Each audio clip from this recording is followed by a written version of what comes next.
Alright, so we'll start with the interior and work our way out. So if you notice, my interior is fairly bland. I don't have a ton done here. I do have plans to try and get seats and things for the car, but for the most part, it's fairly stock. The main difference, of course, that I've made here is the touch screen that I've gone ahead and installed. These are the Brainiac plastics and a Galaxy Tab A. It's like a 10-inch tablet, I believe, that runs Android Auto natively, so I can get all of the different apps and things that I want from the App Store.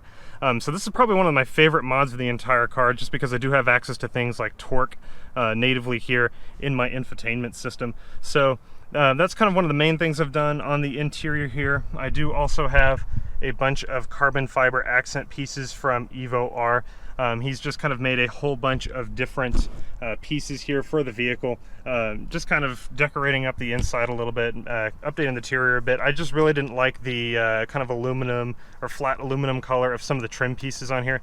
So being able to cover those up with some carbon fiber does kind of give it a slightly more updated, a sportier look. So I really enjoy the carbon fiber pieces. He's got a ton more, including things like the door handles, as well as the different controls here on the door. He's got covers for all of those. The other major upgrade that I've made is I've updated the audio system. I've gone ahead and installed a 4-channel amplifier that runs both the tweeters as well as the woofers installed in the door. The new Pioneer system really does help improve the quality of the audio system, and then I also get a lot more bass from the 8-inch subwoofer that I actually have in the car. I actually don't like having large subwoofer boxes, so I try and stay away from building up something that takes the entire trunk, but I have managed to construct a small subwoofer box down here that houses the 8-inch sub. It just sits inside the spare tire. My spare tire is actually still there. It is a fairly small box, but it does actually kick quite a little bit with the audio system. I really enjoy it. I do actually have a video posted up on how I went ahead and wired and built up everything for my audio system, so you guys can take a look if you want to. But the audio does sound amazing, and while we're at the back, here's a couple of the other things I've done. I am running with the Z logo rear mats here in the trunk. I used to have the ones in the front as well that went inside the driver and the passenger footwells, but these carpets are kind of low quality, so if you're putting your feet on top of them a lot, they do kind of wear out pretty quick, so I went ahead and took those out and replaced them with the factories. I do also have a wrapped tower bar. I never really liked the flat aluminum look of that tower bar, so I went ahead and wrapped it in a white suede. Originally it was black. I figured I would try white for a while, but I knew this was going to happen. I just didn't realize it was going to happen so quickly. It has gotten extremely dirty here, so I am probably going to go back and rewrap all this in black. But that is pretty much everything with the interior that I've done to the car. Of course, I do have other plans, like updating the seats eventually, probably getting some Recaro bucket seats. I do have some other things coming in pretty soon. Won't tell you what they are, but I am pretty excited for what's to come. I do plan on doing something with the color of the interior as well. I'm thinking of maybe getting like a white leather for both the side door panels as well as the knee pads down here. Kind of similar to what you see with the Heritage Edition, but I'm trying to get it all done up in white. So that covers the interior. We'll go ahead and move on to the exterior of the car now. So we'll go ahead and start from the back, and straight away probably the first thing that everybody notices is this kind of obnoxiously large wing. I actually am normally not a big fan of large wings like this. However, there's something about the 370Z's shape that I feel like really sports it. It's got this kind of flat deck on the bottom that makes it seem like it's really meant for a spoiler. When I got the car, I of course didn't have anything on it. It was a base model. So I always felt like something belonged there, and I feel like this car supports a large GT wing. It is actually functional too. I was trying to find something that was functional because eventually I do want to get this car tracked. If you look closely at the sides, or even if you take the side fins off, it does have an aerofoil shape, an inverted aerofoil. So they haven't actually wind tunneled it though. Don't know how much downforce this would actually generate, if anything. But yeah, so that's the wing. It is of course honeycomb carbon fiber. You'll see a bunch of honeycomb carbon fiber parts all around the car. I really love the look of the honeycomb over the traditional carbon fiber pieces. They are pretty rare to find. Evo R is now making some stuff, as well as Fly One Motorsports as well. So pretty cool to see this new sort of pattern of carbon fiber come out now. The other big thing, of course, is the rear bumper.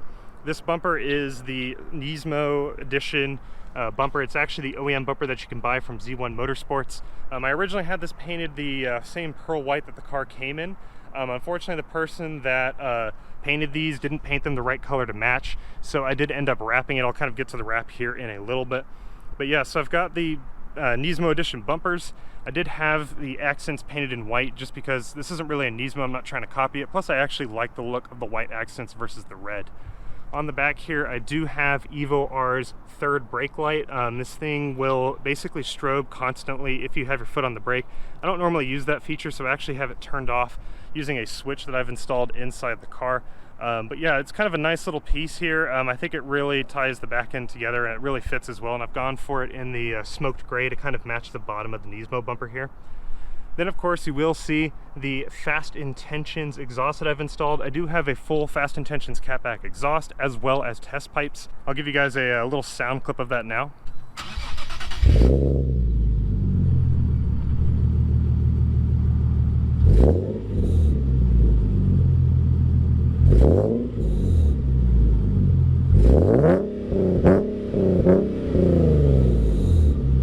It's pretty much the deepest sounding exhaust that I could find, and I've really been pleased with it. Haven't really had any issues with leaking or whatever. The only downside is you do get a little bit of hiss from the test pipes. Nobody really quite understands what exactly makes that noise. A lot of people have thrown around different theories. I'm still trying to debug it and figure out where exactly that hissing noise comes from. But overall, I've just been really happy that the exhaust has a nice deep tone. It's not really raspy or high-pitched like most exhausts that you find for this car. All around, just really a good buy. I do have a Tomy 1.5 way limited slip differential as well that I installed recently. That has been a real game changer in terms of the performance and being able to really put the power down as I'm coming out of the corners. It has been a bit difficult trying to daily drive it just because of the amount of noise that this thing makes. But I've really been happy with it. I'm just kind of experimenting with the oil and stuff that I'm putting in to try and reduce the amount of noise that I get from that. So that pretty much wraps it up with the back of the car. Now moving to the side, I do have Work Emotion 19-inch wheels here, and inside you will notice I do have the Akabono brake package. Originally I had the base brakes. I actually upgraded these to the Akabonos myself. I also have two-piece sprinkled rotors from Z1 Motorsports. This overall brake setup with the yellow stuff pads from EBC has really improved the bite of the braking system. It just feels really tight now. I can trust these brakes whenever I'm going through downhill events or anything like that. So I really haven't had any issues with fading. Really happy with the brake setup overall. I am running some Nitto NT triple nickel G2 tires. I've got 305s on the back, and then I have 245s here on the front. Of course, I've got the Akabonos and the sprinkled rotors on the front as well. I am on BC coilovers. I've been lowered by about an inch or so, both in the front as well as in the rear. The rear, I do need to work on the alignment a little bit. I do have camber arms, but they can't really be adjusted until the toe can get fixed. But my camber is really off, as you can see. That's not really the style that I'm going for, and it has really been biting the crap out of the tires. So I am trying to get a set of toe bolts that I can install there to try and fix the alignment a little bit. Continuing with the honeycomb carbon fiber theme, I do have carbon fiber honeycomb mirror covers as well as covers for the B pillars as well, all done in the honeycomb pattern. The only thing I'm still looking for with the honeycomb is the door handles. I just have the traditional carbon fiber door handles here. This is pretty much my first modification. Actually, I really just did not like seeing those silver or flat aluminum colored door handles on the outside. So this is like the first mod that I actually did with the car. The entire car is wrapped in vinyl from Vivid. It's done in Space Pearl, which is like a white that has a blue tint to it. It's really hard to capture this pearl on camera. It just doesn't really come off very well, but it does actually have a hint of blue whenever the light hits it. I really love the look of this. It's fairly unique. I haven't actually seen anybody else running around with this color before, and I've gotten tons of compliments on it. Really nice. As I said, I'd have wrapped the entire car. I did it all myself except for the bumpers in the front and the back, just because of how complex the shape is here. So I ended up having to get somebody to do these. The wrap is pretty much almost finished. The only thing is I have to redo this fender. I did this in a hurry to try and get it ready for Nismo Fiesta, and it ended up just kind of peeling up over the course of the show. So I have to redo the fender. And the other thing is I haven't really done the side skirts, so those are still done in the regular white from the car. Good thing is, because I wrapped it in what is almost the same color as the stock paint, if it's not finished like that, you can't really see it when you're looking at it from far away. Here you can kind of see that pearl blue a little bit coming out there as well. Really nice looking. And coming around to the front now, of course, I do have the Nismo front bumper as well, along with the back. The only thing I don't have from the Nismo kit is the side skirts. Didn't really care for them all that much. But yeah, so the Nismo front bumper, I haven't gotten the lights yet. They are about $1,200. They're pretty expensive. But I am probably going to go ahead and get the DRLs at some point just to fill in the gap. And then I think one day I may actually end up making a 3D printed brake vent that can install into that little side vent there on the bottom. Just kind of make some sort of use out of it, so that way it's just not a fake vent for the car's bumper. If you look closely, I do have the oil cooler. I believe it was a 21 row. Hopefully I'm not misquoting that. And then of course there is the Fly One Motorsports AMS GT hood. This is a vented hood. They are actually functioning vents. They don't go directly into the engine. They kind of go out to the side here. It is done in a honeycomb carbon fiber as well. Difficult to pick up here, but it is done in honeycomb, just to kind of match the whole theme that I've been going with the car. And then moving around to the engine bay, there hasn't really been a whole lot of work that I've done here, namely because I am waiting to try and boost the car with probably doing the supercharger.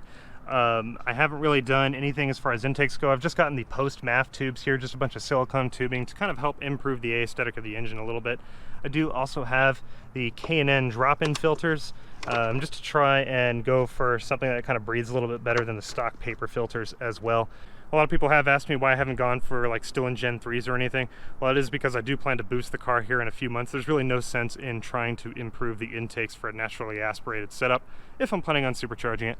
I did paint the engine cover with a white paint here, so it's a little bit dirty though. In fact, the entire engine bay has kind of been dirtied up, mainly because this hood doesn't have any sort of weather stripping or anything on here to try and help keep the dirt out. I am going to try and fix that here hopefully pretty soon. But yeah, so again, not a whole lot done under here. That is mainly because I have been waiting to take the next step up and do the main modification that counts, right? So I am planning on doing the supercharger from Top Guns. That should be happening here in a few months, probably in February or March timeframe if all goes well. So that pretty much covers everything for engine modifications. I have also had it tuned from Jotech Motorsports. I'm putting down about 321 horsepower to the wheels. Not bad for the pretty light number of modifications, namely just the test pipes and the exhaust. So yeah, I've been overall happy with the amount of performance that I've gotten out of the pretty much stock car at the moment. So I am really excited to see what will happen when I do get this thing supercharged. And that covers all of the modifications that I've done to my 370Z. Everything on this car I have actually done myself. I've done a ton of DIY videos on everything as well. So if you guys are looking at doing one of my modifications on your vehicle, check out my channel actually. I've got, as I said, tons of DIY videos. That's pretty much what my channel is about, DIY. I am also trying to do some educational type videos, just kind of explaining how different parts of the car work, how to buy certain upgrade parts, that sort of thing. But yeah, so that's my 370Z. I hope you guys enjoyed it. I kind of went through pretty much everything I've done to this car. I've really enjoyed having this thing. I bought it back in 2017. It's a 2016 model. Got it with about 10,000 miles on it. Has 40,000 now. Could not have been happier with the car that I picked up. Really been in love with the Z even since it came out. So I've been having a ton of fun modding it, and I will be doing a lot more to it in the coming future. As I said, in February or March, boost should be coming if all goes well. I will be doing a clutch at some point between now and then. I'll be detailing how to do that as well as how to install the supercharger. I'll be doing it all myself, and I also really encourage you guys to try and work on your car too. So that'll be coming soon. In terms of other plans for this car, I do have some interior stuff that I eventually want to get to, just kind of changing up the panels, updating the interior of the car a little bit. Probably doing some like white leather, just sticking with the black and white theme here. So that should be coming. I do also have a bunch of random one-off projects. I'm working on a similar app to the Torque app, namely because I want something that I can also add some different sensors or controllable surfaces. Like I eventually want to make the wing adjustable. So I'm working on a program to be able to interface with the wing and then be able to install things like temperature sensors for the brakes and stuff. So I'm developing an app for that. That won't be for a long time. I haven't really been able to work on it too much. It's still in the early phases of that. But yeah, I think that pretty much covers all my plans that I have so far for the car. Modifications will be coming soon, guys. Stay tuned. Next year is going to be a really big year, hopefully.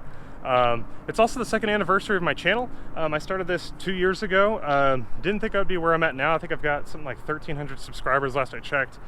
So I've been pretty amazed at the amount of growth that I've had with this channel. Here in the coming days, I will be going on a trip out to Toge Fest. I'll be driving way out to West Virginia to kind of visit family, and then coming down and doing Toge Fest there on the Dragon near Knoxville, Tennessee. I'm doing some pretty intense driving out there. I'll be with a few of my buddies as well, namely the guy who drives the RX-7. For those of you who are some of my early subscribers, you will have noticed a video that I uploaded of him. He will be out there. I'll also be driving with another guy who drives a 135i. I worked on his car a little bit as well. Should be a pretty fun trip, so stay tuned for that. I'm actually going to be doing kind of a full vlog of that entire trip, something I haven't really done before. I've been trying to get more into vlogging. So that's something I feel has been missing from this channel, and hopefully we'll be working on that a little bit more as well. But thank you guys for watching. I hope you've enjoyed this video. Maybe it's given you some ideas of what you want to do on your car. Thank you guys for watching. Subscribe if you're not already a subscriber. I'll see you on the next video. Later.